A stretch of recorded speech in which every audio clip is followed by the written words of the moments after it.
everything working except for the regions that I'm going to find. They're more working. Adobe Flash is real. Windows Media Player. Oh, hey. I don't think it's going to be done until that. Probably not. Okay. Do you know what video is? Did you find on YouTube? No, it's just a little thing I did. It's only 20 seconds long. So. Oh, sorry about that. You know, there's with these codecs. Yeah, right. There's so many. Yeah. I'm sorry about that. But I did get logged in. I have a couple of passwords, but I finally got the right combination. Yeah.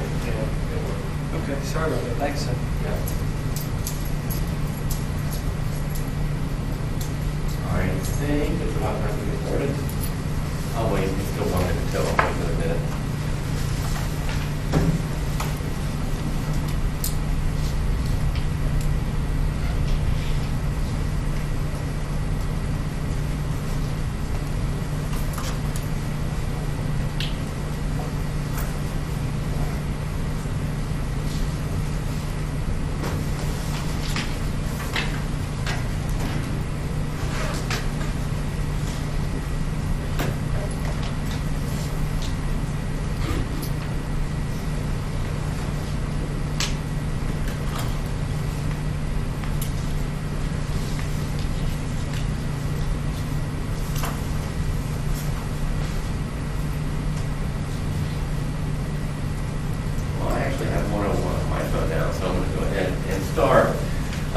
My name is John Lutz. I'm from Florida State University College of Law Research Center. I'm going to talk about QR codes. I want to do this a quick informal poll. How many people already have a QR code reader on their phones? 4, 5, maybe 30, 40, maybe 40%. And that's a little better than usual. Usually when I talk to students and stuff, I'll ask them, and I'm getting around a third already have them. So, and it's developing. This is something I think is going to take off in the next year or two. So I think we're going to be seeing most people having QR codes, and they're going to start expecting these to be on phones. So I'm going to kind of explain what they are. A lot of people don't know yet. Let me go ahead and get started on the presentation. The things I'm going to talk about what are QR codes, how do you read them, how do you create them, how are some other libraries using them, and then I'm going to talk about how we're using them in our library. A QR code is just a matrix code, a two-dimensional matrix code. It's similar to a barcode, except here's a picture of one. And I think that's actually the Research Center, FSU Law Research Center. It's the URL is embedded in that. Cell phones can read them, and then it takes the user directly to that page. They're more popular in other countries. They're catching on a little later here. In Japan, they're real big. I mean, they have billboards in Japan, I understand, so people can hold their phone up to the billboard, usually for products, so it takes them to the product webpage for that company. And they're starting to take off here. They were originally developed by Denso Wave in Japan, and they used them for tracking parts in auto manufacturing. Now they have a much wider application. Mobile phones can read QR codes. There's a number of things you can embed in them. A URL is the main one, and that's mostly what we're using it for. You can embed text. Right now, the standard itself allows something like 4,000 characters in a QR code. That's alpha characters. But most cell phones don't have the resolution to read that many. So you're limited to about 250 characters right now. That'll probably go up.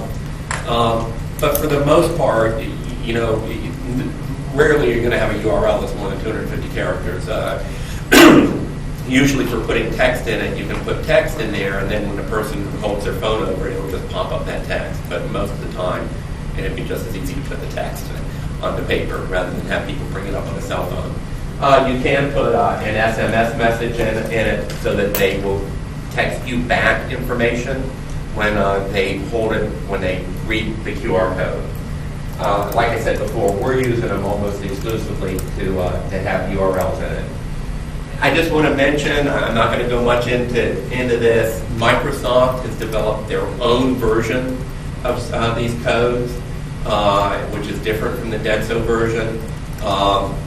It takes a different reader, so you have to download a different reader to your phone to read those. You can create them online, just like the Denso ones, and we'll talk about that in a minute for the QR codes. But you have to log into Microsoft and register to use it. It's just another standard, and they have their own now as well. And there's also colors here. And color. their standard is including color as well, whereas the Denso are just black and white. There I just mentioned that what I just said about going to the Microsoft. I've actually downloaded both readers to my phone, so I can read either one, but you have to have two readers to do that. One of the other librarians brought me this. She reads Traditional Home, and in that magazine, the articles have these that they're using the Microsoft tags. It has the tags at the end of the article, so you can go to their website to read additional information. So magazines are starting to pick up on this and directing people to additional information on the web from the source that you're looking from the paper source. And in a magazine like Traditional Home, it's not like a real high-tech magazine. They've gone on and done this. Here's something about getting a QR code reader. There's a lot of these online. You can do a search your phone and bring up here. I've got a web page here that has a list of readers. Not every reader works on every phone. So you've got to go to a website and see which phones are supported and see if your phone is on that list, and then you can download it. Usually they give you a URL that you can go to directly from your phone, and it'll prompt you to download it and it'll install it. I've done this on two phones now. I have a Motorola Droid now. When I first started doing this, I had a Moto Q, which is an older phone, and I found that the Enigma reader, the iNigma reader, was supported that phone, and I downloaded it. It's very easy to do, and that phone worked. And now my current phone, the Droid, that I'm using now, here's another, the KWAL reader is one of the other ones that you can download, and it's very popular. iNigma is the one I use on my old phone. This zebra crossing, spelled Z-X-I-N-G, is the one. This is actually for the iPhone here, but it also will work on the Droid, and that's the one I'm using now, and it works fine. Like I said, there's a bunch of these, and you can usually find one that works on your phone. Now, creating a QR code was interesting, because when we first started talking about this, one of the other librarians at FSU, Margaret Clark, brought this up, saying, in Japan, they're putting QR codes and everything. Maybe we should be doing that. So we kind of talked about this a little bit and said, yeah, maybe we should. And I at first kind of thought that, I remember barcodes, we have to order them in sheets, for the books and peel them off and stick them in. So I was assuming there was some kind of technological hurdle there, that you had to buy something. So a couple of months went by, and we talked about it a little bit. And I finally did a web search on this.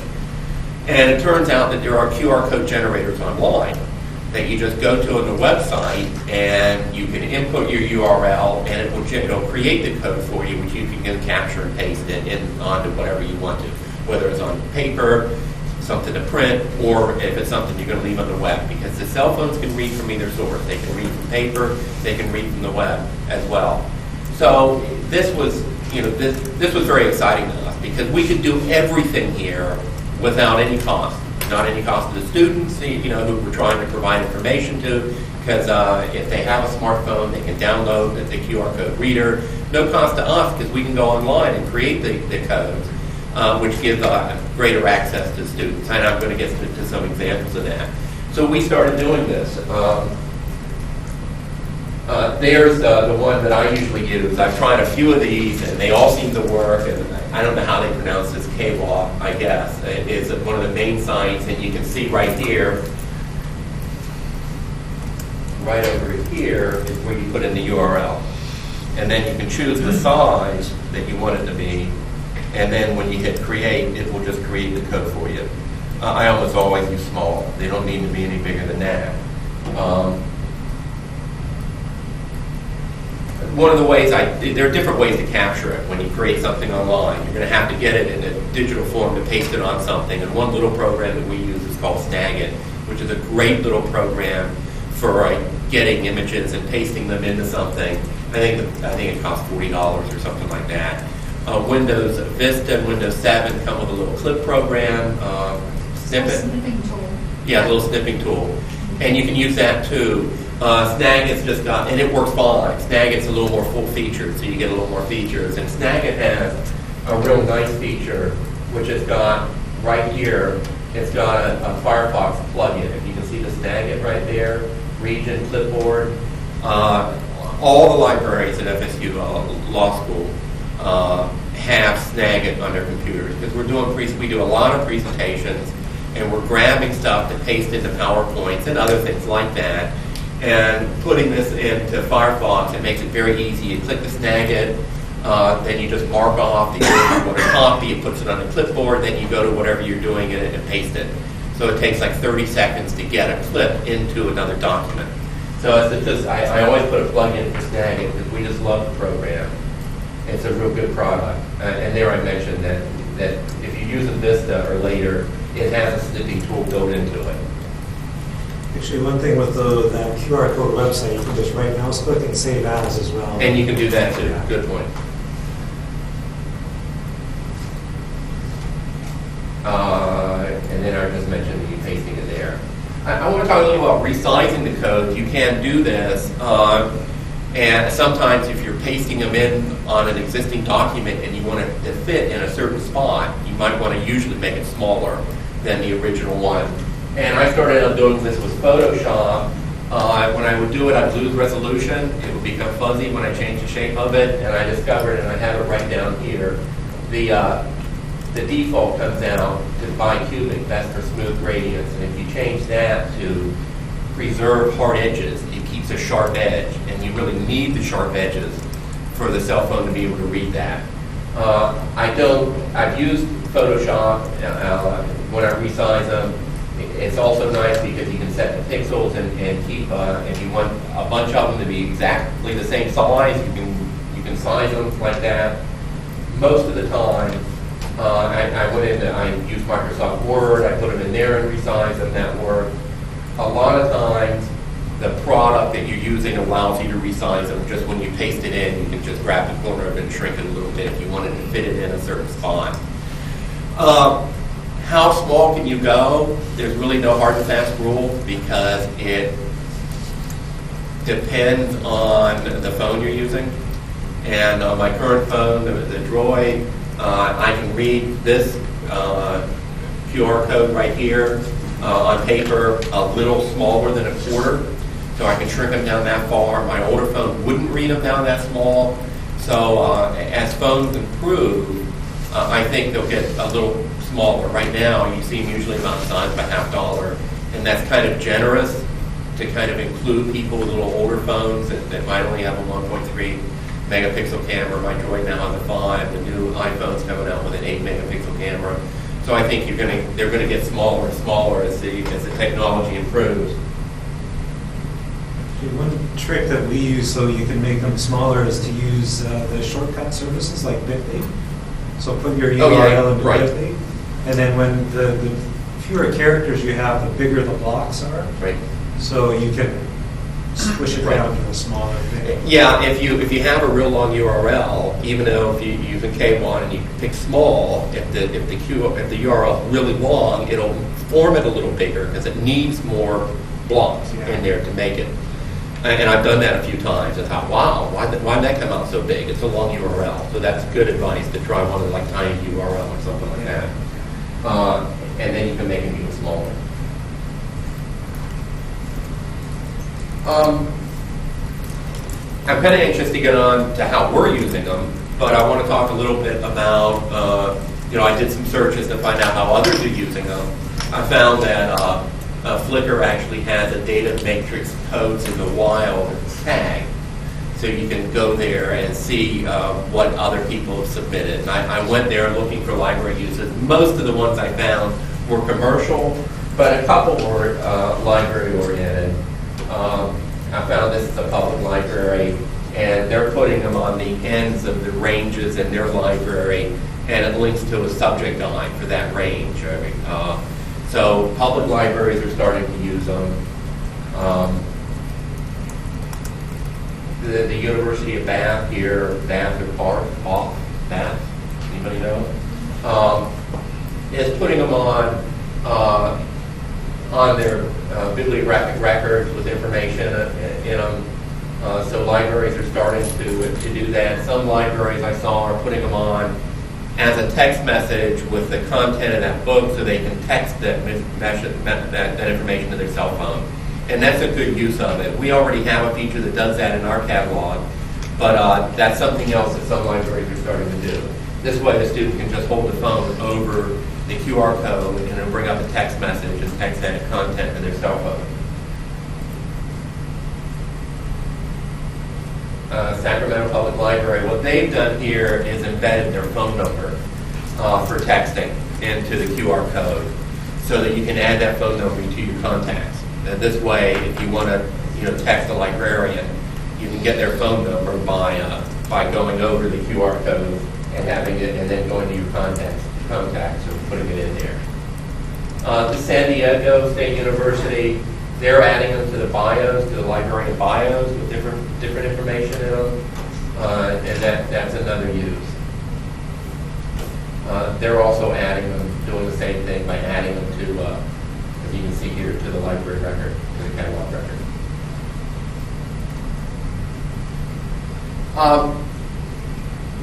We really try hard to make it as easy as possible for students to get information. We do a lot of presentations, and we have a lot of printouts, a lot of study guides. We put them up in multiple format. We put them up in PowerPoint, PDF, Flash. We give students URLs to all of these to make it as easy for them to acquire that information. We print them out on paper. So now what we're doing is we're starting to add QR codes to existing documents and any newer ones, and any as we make them. So here's a couple examples of workshops that we've done in the past, and they're on paper. We hand them out. What I've started doing a lot of time is just handing out the cover sheet with the URL and the QR code on them, and they can download it if they want. If they want to download it on their computer, they can go to the URL that we give them. If they want to bring it down to their cell phone, they can just hold it over the QR code and download it. I've done this on my phone. We put these up now mostly in PDF. My cell phone will read PDF files, so it's very easy for me and for other students who want to save this information to just go over it with their cell phone. It brings up the file and saves it to their cell phone, and they have that file. They can transfer it to their computer or read it on their cell phone. And I find myself, I'm doing a lot more reading on my cell phone, so I think students are doing this more too. That the resolution has gotten good enough now that it's reasonable to read things on a cell phone. I think it's still easier on a computer, but it's possible now to read things on a cell phone. I wanted to mention this. If you're adding something to a PDF, it took me a little while to find this. You go to Tools, Comment, Markup, Paste Clipboard Image, and Stamp Tool. This will put it into a PDF file, and it's there on the web. If somebody finds it on a public computer and wants to download it to their cell phone, they can do that. If you print it out, the URL is embedded in the QR code. They can download it to their cell phone. This is one of my favorite projects. We decided to create a bookmark with the QR codes on it. Some of the main ones, so we have like a link to the mobile catalog. FSU just got a mobile catalog, and one that's designed to be used to a cell phone, and a couple other things like log-related database, research guides, hours. We have a blog, and you just see the front and back side of it there. I did this in Publisher, because Publisher, that's Microsoft Publisher, has a template for bookmarks, so it's very easy to produce, and I made some of them. And what we plan to do is in the fall, these are ones that I just made myself. That is, I printed them up on hard paper and printed them on a color printer and got a little paper cutter. We're going to actually send it out to a printer and have them printed up nicely and give them out to students at orientation in the fall. But I have some of these, and if you want one, I'll leave them up here. You're welcome to have one. That was a very easy product to produce, and I think it's a real asset for students that you hand these out and tell them here are some of the major places you might want to visit the library.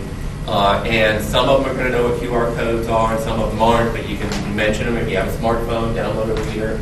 I like it too because we're a little ahead of the technology curve here, and I like to be able to have the opportunity to kind of introduce students to technology rather than being kind of behind the curve and playing catch up. So I think it's a really nice project, and again, it's one of those things that everything here is free. I mean, except for the couple of minutes it takes you to produce it. You don't have to spend any money to produce, to start putting QR codes on it.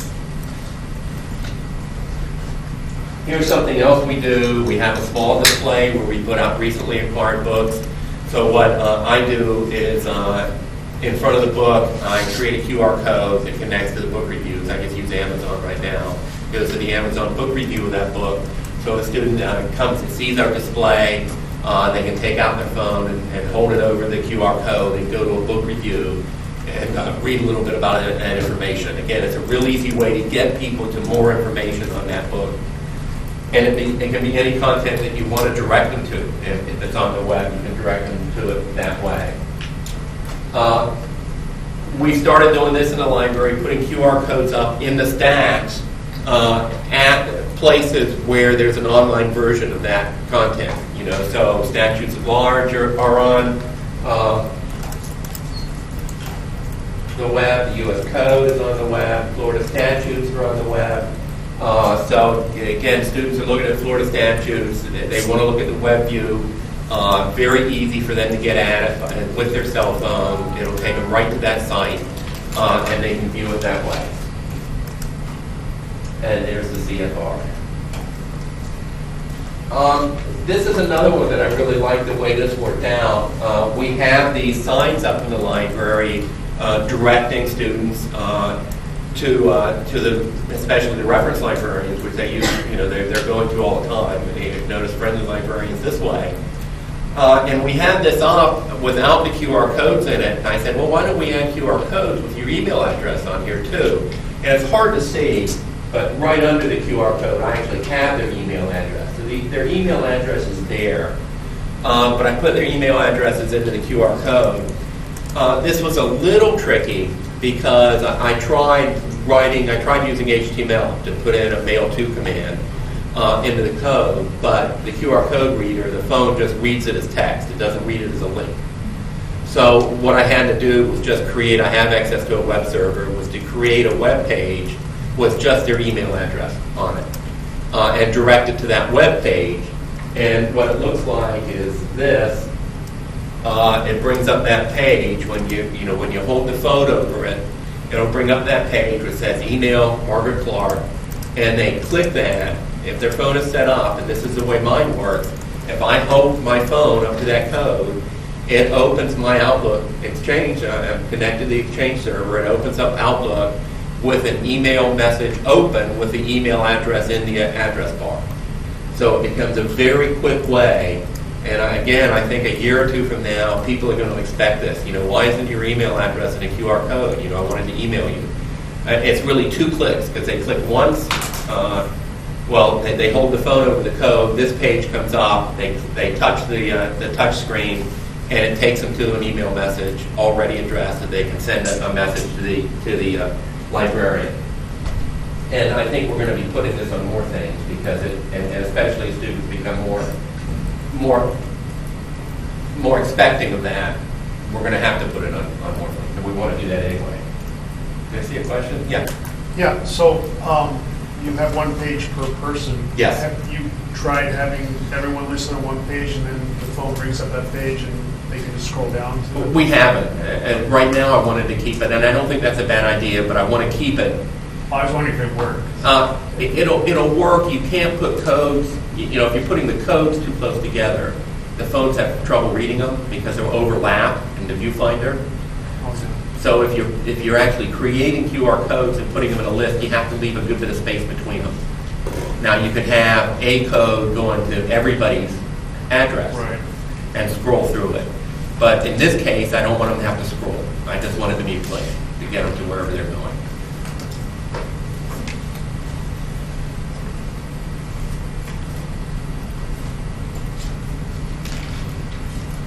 Video tutorials I want to talk a little bit about. One of our goals when we started this was to create video tutorials that students could view on their cell phones. And we have done this now. I gotta say, I mean, kind of as a way of foreshadowing where I'm going with this, viewing a tutorial on a cell phone isn't the best experience. You know, it's not the best way to view a tutorial. But we got it to a point where it's reasonable. You know, it can be done. I'd still rather have a bigger screen. And one of the ways we did this, you know, we weren't video experts, so we had to play around with this. The product that we use is Adobe Captivate. We use Camtasia also, but we use Captivate a little bit more to create these videos. And Margaret Clark is kind of one of the other librarians there. Is kind of our Captivate expert. She's working on a number of tutorials, and we struggled with how to get this on the line and get it really viewable. And we tried a few different ways of doing this. And it turns out that YouTube works for us pretty well. When you put a file up on YouTube, every time you put a video file up on YouTube, it really creates two files. It creates a flash file, which is really the best way to convert it for viewing on the web. And it also creates an H.264 file, which is a very small compressed file for viewing on cell phone. You can't upload in Flash. You have to upload in something else, and you can upload in AVI, MPEG, the Windows Media version, and it will convert it to Flash for you. The first few times we did it, the resolution was really terrible. One of the things I learned on this is you've got to choose carefully how you're going to send it to them, because they compress it on their end. And if you're not using, if you're using some codecs, it doesn't compress very well on their end. And when we first started doing this, I thought the resolution was awful. I said, nobody will be able to see this on a cell phone. It's hard to see on a computer screen. So we played around with that, and we did get something that was useful, or usable, I should say. Anyway, YouTube converts to Flash, and it converts to H.264. An MPEG-4 codec that's a very small file for the purpose of viewing on a cell phone. You probably heard Apple has said they will not support Flash. So an awful lot of content and virtually all of the YouTube videos are in Flash. None of that is viewable on a cell phone right now. This is why they convert to H.264. Also, is it gives you access to that content by the cell phone. Droid is supposed to support Flash in version 2.2, but it's not there yet. Here's something else we learned when we were doing this, which is, it's applicable to both files, but it really makes a difference on the larger computer file as well, is that YouTube supports high definition video, and that's 1280 by 720, so that's a 720p file. And we could do that in Captivate. You can see right here where you go into custom size. This is from Captivate here, and I'm choosing 1280 by 720, and then that's the screen size that we're capturing when we do an online tutorial where we're showing students how to do something online. It's a little larger screen to capture from, so it also makes it a little bit easier to get more content in there. And that's just a shot of the screen that we use that shows each of the slides you've captured before you create the actual video. We had Captivate 3.0. Captivate 3 only converted to Flash, and you can't submit a file to YouTube in Flash. They won't accept it, or they'll take it, but they won't do anything with it. But we discovered that version 4 will convert to AVI, and AVI is one of the forms that YouTube accepts. So we upgraded to version 4. You'll notice that there's a bunch of codecs right here, and these are all things that you can convert the file into, and they vary in size a lot. The first one we did, I think it was I used Cinetat codec because I was just playing with all of these. And it was like a 2-minute video, and it came out to 335 megabytes. And I thought, well, there's no way you're going to stream 335 megabytes to a cell phone. That's impossible. So, and in fact, we uploaded that to YouTube, and the resolution was terrible. You think more resolution, bigger file, better resolution, but they downsample it themselves and do a bad job of it. So to get better resolution, you really got to kind of sample it down yourself, use your own compression. And then when you upload, they don't shrink it so much, and it retains resolution. And our best effect came from using this one that I got highlighted in blue, the XVID, XVID MPEG-4 codec. That made a pretty small file. I mean, they were about 20 megabytes for a short video. We uploaded that. And a couple things we discovered using the 1280 by 720 and this XVID MPEG-4, is the resolution at the computer level was much better. And this is a screenshot that I captured from the computer. You'll notice down at the bottom, this is right from the YouTube site. This is one of the videos we produced. Then you'll notice if you go to YouTube, that right down here, can you see the mouse there? They give you a choice now on the resolution that you want to view it in. And most files only have 360 and 480, so you can bump it up to 480 and it'll get a little bit more resolution. If they were uploaded at 1280 by 720, then it gives you that third choice. And that's even more resolution. You'll notice a little HD there as well. So that's really a high definition file. So we uploaded in this version. If you choose as I got highlighted here, 720p, and you click right there, it makes it a little bigger. And if you click over here on the 4 arrows going out, it makes it full screen. And we could view these on the computer at full screen. It's very nice to do that. If you're watching a tutorial, the bigger the better. It just makes it easier to see. You don't have to look at the little 4-inch square. So this was much better experience for computer users to produce our video tutorials in a 1280 by 720. But it also seemed to improve the telephone resolution too. And that's one of the reasons why we did that. And this was a little video that I made of me accessing this, which won't play. I mean, it was only 20 seconds long, but I did want you to see this work. But on my cell phone, I would just hover over it, it would read it, I'd tap the screen, it would open up that video and start playing it. On my phone, on my Droid, there's a menu that I can hit, and it brings up more, and I can click more, and then it will say view in high def or something like that, or view in high resolution, and I can tap that, and it will make the video full screen on my phone, on my Droid. The AT&T users, the iPhone users in our building, when they accessed it, it brought it in as a smaller image when they were on a 3G network. When they attached to the Wi-Fi in our building, it brought it in larger size, but they didn't seem to have that option to choose that I had on my phone. So I think AT&T regulates manages the traffic on their network a little differently than Verizon does. And you're just going to have to trust me here because I can't actually play the video.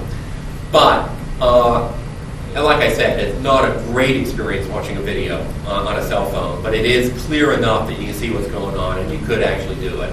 I don't think I'd produce videos for the cell phone only, but if you're doing tutorials anyway, why not? I mean, since YouTube converts them to both versions, why not go ahead and put them up in YouTube, have the computer version and the cell phone version, and go ahead and create a QR code and give students access to both. I mean, we're very much about providing as many opportunities, as many choices as we can for students to get the content that we're delivering them. And this is just one more way.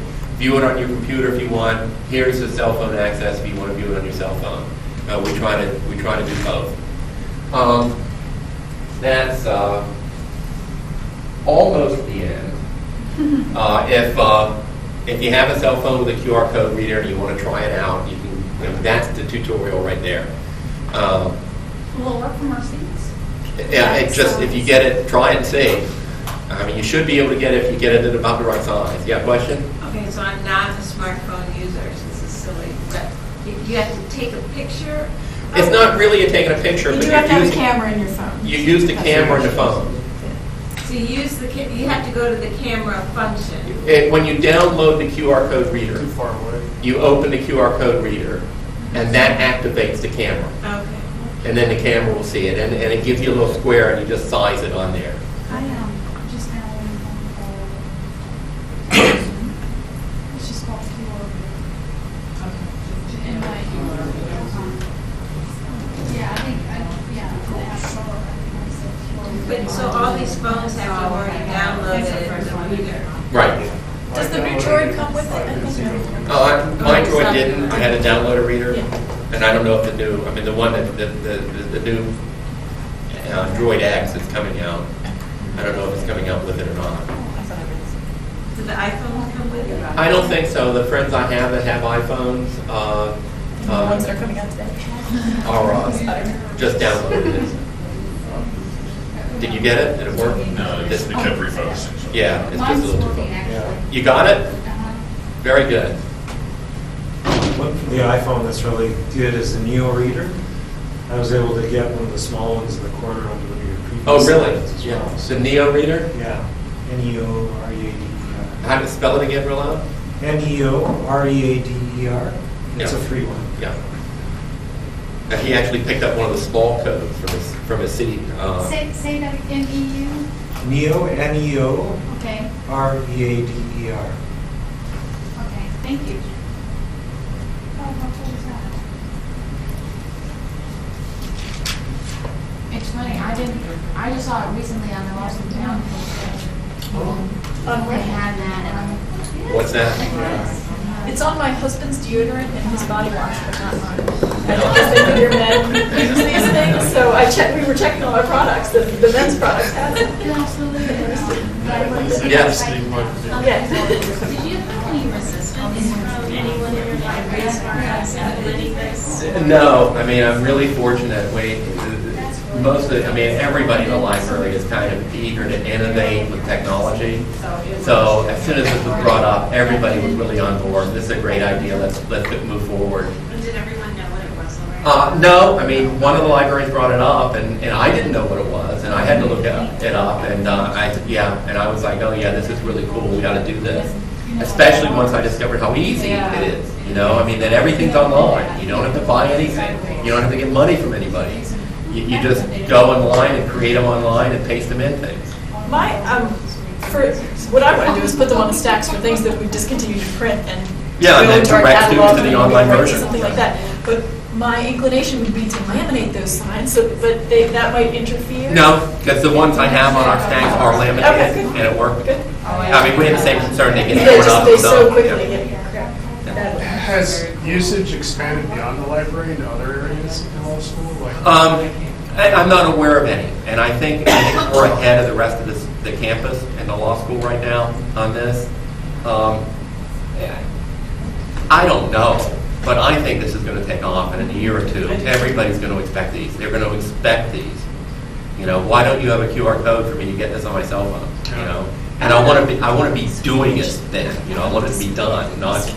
Do you have any online signage in the library where you might display this on the LCD screen that's going into? We haven't done that yet, but one of the other things that we want to do that we haven't done yet is create a web page that explains QR codes and have a URL saying what are QR codes that people can click on, and then we'll give them an explanation. And we just haven't gotten around to that yet, but that's one of the other things we plan to do, just to get everybody informed as to what these are and how they can use them. When we show these to students, they're all like, wow, So, yeah, question. So, do you think that if a librarian was going to go back and start creating these, that he or she would need to have a smartphone?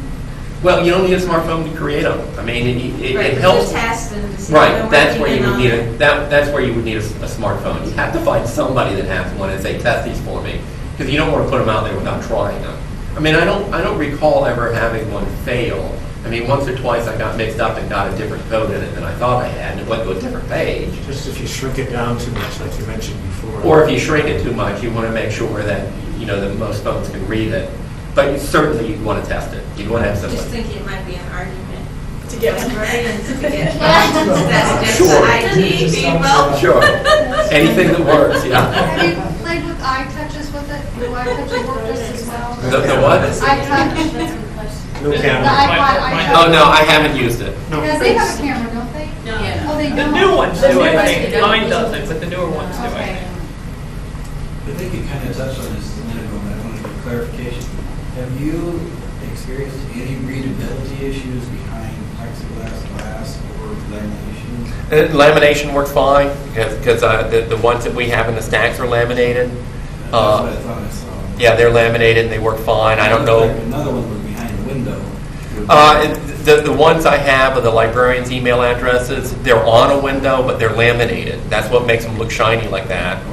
But I've tested those. I've tested every single one of them. They all work fine. They read quickly. We haven't had much reader problems. The one reader problem we have had is on other pages. I mentioned it to somebody else here, when they put two codes right next to each other. And then the phone, if you look at one of these codes, the squares, what it's really doing is looking at these squares and then triangulating the size from that, so that it can get the ratios of distance between all the little hooks. And if you have two of them too close together, where it can't focus on just one, it throws the reader off. It just keeps you zooming in and out, trying to figure out what it's looking at. So that's one thing, when you're implementing it, make sure you spread them out enough that the cell phones can focus on one code at a time. So you can make them too small. Can you make them too big? Well, I don't think you can make them too big. I mean, but you'd have to back up at some point, to get far enough away from it. So a quarter's about the smallest you would want it. Yeah. Okay. Mine will go for a quarter. My own phone wouldn't. I'm still making them a little larger, just for students that might have an older phone to make sure they can read them. But all that, the technology is improving so much, and I don't know how small they can go. I mean, they might be little tiny things in a couple of years. But there was a question over here? Yeah, I thank you for the presentation. It's been great. I've got a lot of good ideas. One thing that we've just started to do at our library, it's the first thing we are doing is putting QR codes on group study rooms, linking into our web app for reservation, so that at least we don't let them reserve online yet. At least they can see when it's available. Oh, good idea. But I've got a lot of great ideas to take back too. Good. And are you the only one that's creating the codes? Does everyone go to you and say? Right now I am, Okay. and I don't know exactly why, but they asked me to create them, that they can do it. I mean, do But- you find that, I don't know, difficult? No, I say sure, and it takes me a minute.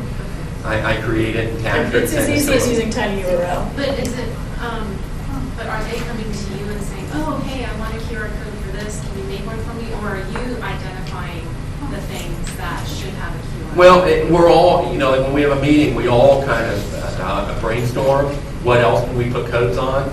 So we will do that, and usually I'm the one that implements it. So when we come up with something, I'll go, make the bookmarks. So I do most of that.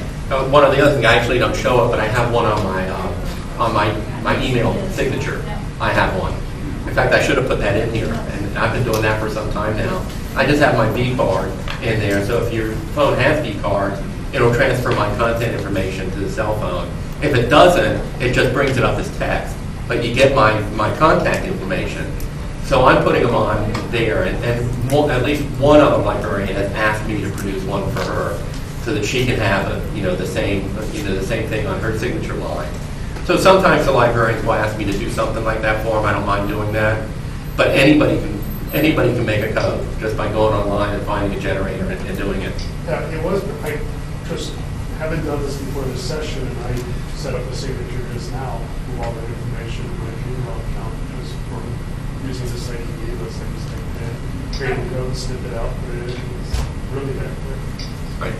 I guess I'm not concerned about, making one code for each thing. I'm just trying to figure out how to Well, get everyone else if to there were buy into hundreds of doing codes it. that you wanted to make, or if there was just an awful lot of stuff you wanted to tag, then maybe you'd want to break it up and give everybody 10 or something. I don't know. Was there a hand over here?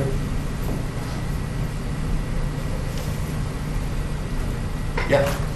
So do all of the smartphones do this as long as they have a camera, or only the newer? Oh no, I think pretty much all of them. There's a certain pixel. Well, yeah, you got to have a decent camera. But the previous phone was a Moto Q, and that's going back a couple generations, and it did them fine.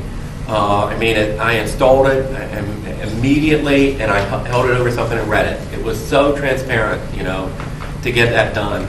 So you got to go back pretty far to get one that won't work. You do have to have an internet, so you got to have a data plan, to get at the internet and stuff. And there's a little problem there because not all students have that. I read a survey that said it was in the high 40 percentile for students that had smartphones and data plans. One of my own children, I was showing, he was looking at my Droid. He was saying he was thinking about getting one. He said he wanted to get a Droid because everybody he knew had an iPhone, and he just wanted something different than what everybody else had. But that's kind of anecdotal. But I think that not everybody has a smartphone, but they're also pretty widespread. But people who don't have a smartphone are not going to be able to use this feature, right? What I've noticed on our campus is most of the undergrads all have the smarter phones with data plans. Even my son, who just turned 19, has a BlackBerry with the data plan on it. So even as our students are kind of older, Right.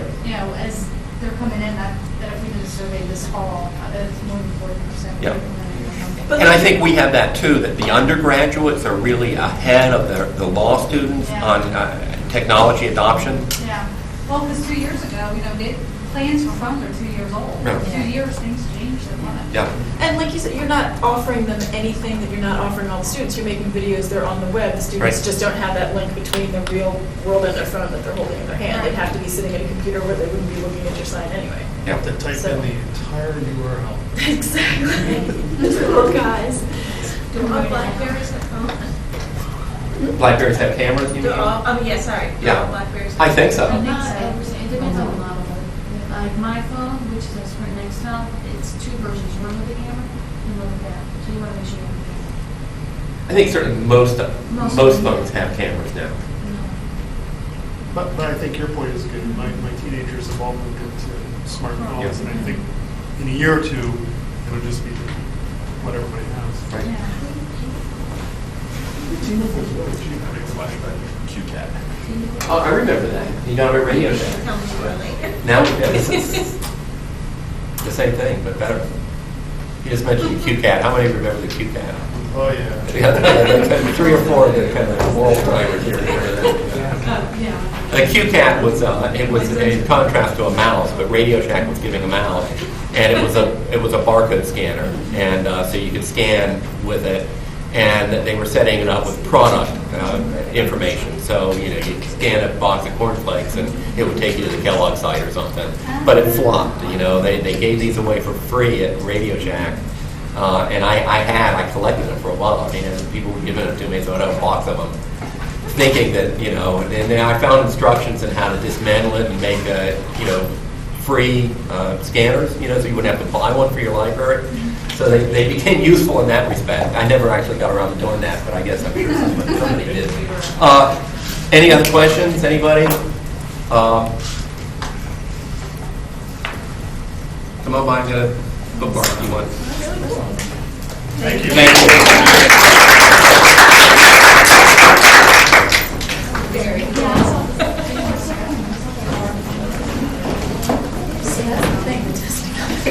Good job. Yeah, I think we'll find the camera flaps. Yeah, me too. I really don't. My volume was painful. Tell me, something that I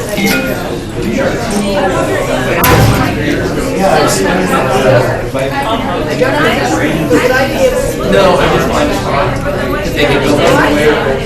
So I just wanted to I'll make it a little slow. I usually do.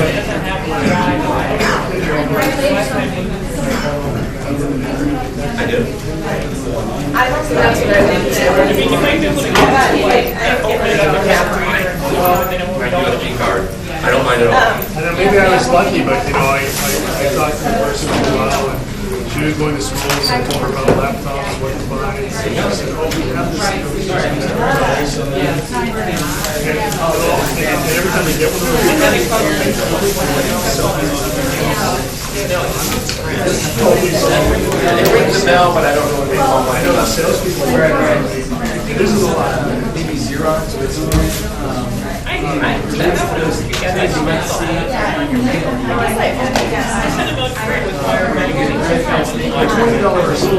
Yeah, I've seen that.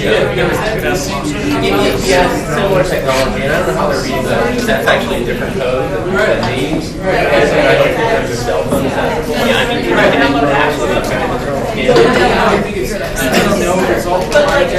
Like, am I gonna just, since I don't have that, This one is all easier. I just, because I'd studied what this was. Yeah, because my little, It's embedded in once or twice activations and connected, but I like this, but yeah, it's still very 30%. That's something else. Well, yeah, it can be anything, and usually we're directing people to a webpage. This is a graphic URL. Yeah, it's a graphic URL, two-dimensional thing that cell phone reads it, and directly to the PDF file, our support research guide.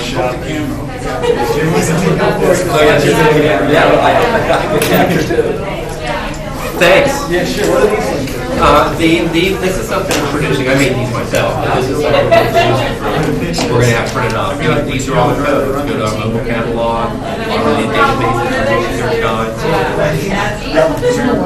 Thanks a lot. This is great.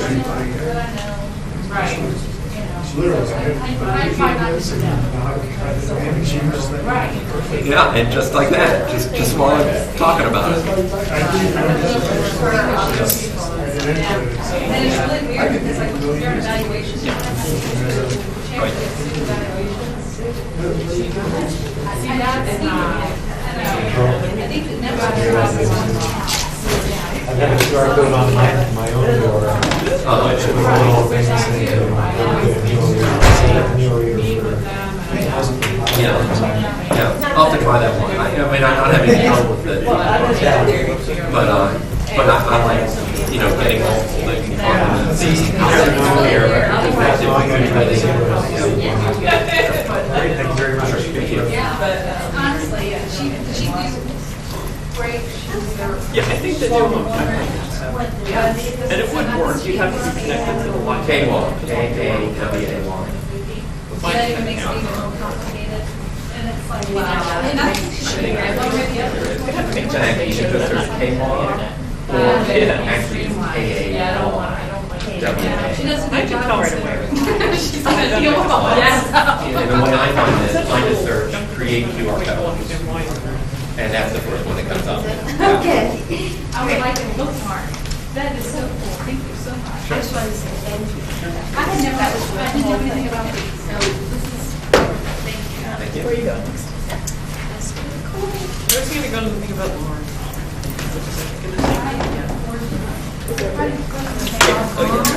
I have two. Do you have any left? No one has anything to share with the, He's doing great now. I guess I got one for Actually- snowboarding video. And You got one? Here, give that one back, you can have this one. When the ads go in there. so you'll tag to the video, and then you can just watch. So then you see a little, yeah, you go to their You can watch website. the video on your phone. Well, not the whole I video, gotta but you decide where I'm going can next. see where you can purchase the video. Oh, I see. Yeah, he's just doing the graphics for it, so he doesn't print it out. Yes, this is the program. So yes, put it on the press, yeah. But a lot of, like there's a poster for Like a the show. shows and Yeah, stuff you that buy they put tickets. on there. Yeah. And deodorant, I guess you could. And deodorant, I'm not sure, because we don't have a data plan, so. I wonder if they just tell you the ingredients or. Maybe you get coupons. Yes, Maybe yes. you can watch that old place, where the guy works. That was all done in one film. That one, have you seen that little short, that commercial, that little quick commercial that I like? There's one of the short, on YouTube, it's showing that they made it, it's really, Oh, look at me on my, look at me on my first video. I've never watched that. You should watch it, but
take it on the phone, it's entire ebook, sandwich creation, news, or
Boy, I wish I had it.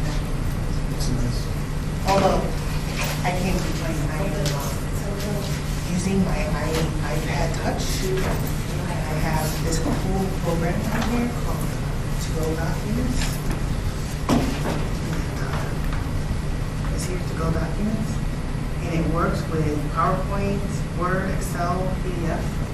And you can and it'll sync with what's on your computer. So you can take a file that you have on your computer, put it on here and edit it, and then it will do any updates. So like these are little bit files from CALI. So like this one is the last one.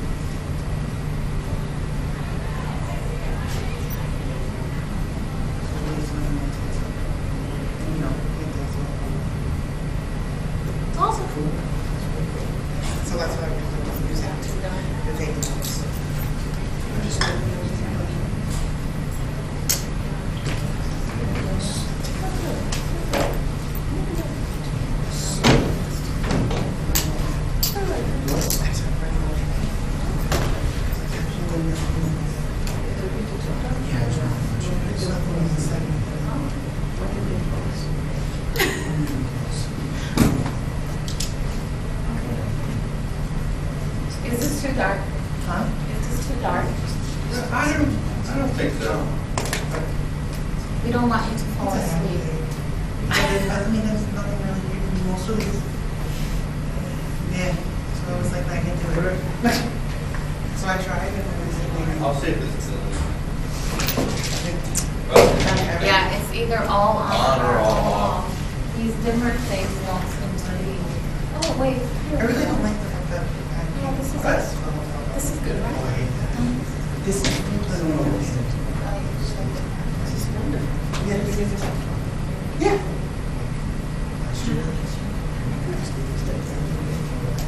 Yeah, and if you want to just, you're like, oh, so it's like the choice is what? You want to go explore here?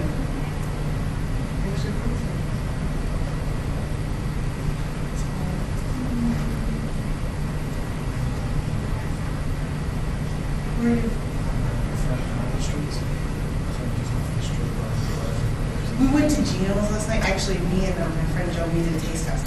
We went to Gino's and Pat's, and we got the exact same thing, and then we split it. So we could do which one do you like better? Yes.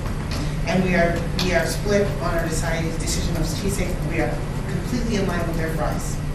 So we both picked Gino's, but cheesesteak, she went with Pat's and I went with Gino's. I would go with that. Even though I think Gino's is completely ostentatious and absurd, it's like the Donald Trump of cheesesteaks. Like, I'll show you the pictures. It's way over the top. And Pat's is very subtle, quaint. I'm like, see, I like them better. I wanted to choose their sandwich better, but it just didn't work. The real difference is Pat's chops up steaks. Gino's doesn't. Right. And so I feel like, yeah. I like it chopped up too, but it was really that bite. Like, I took the first bite and I was like, and then I took the first bite of the other one. So I kept going and I was like, no, it's Gino's. And I really wasn't going for Gino's because literally it is the Donald Trump. Good in comparison. It's The lights It's and very the- short. Kind of. I tend to not like if it's overdone. It's overdone, and I was like, I'm not It's gonna like really this. overdone. I'm not gonna like this at all. And then I was like, you know what? I got a second. I have a little video. Yes, that's how awesome it was. I was like, oh my God. I start off at Pat's, and then we get to, oh my God.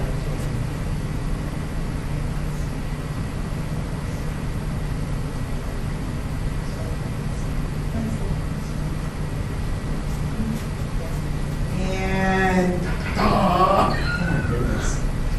yeah. And that second building, they just bought it to light it up. There's nothing there. Just more lights that say Gino's thing. Right? I know. Right? That's funny.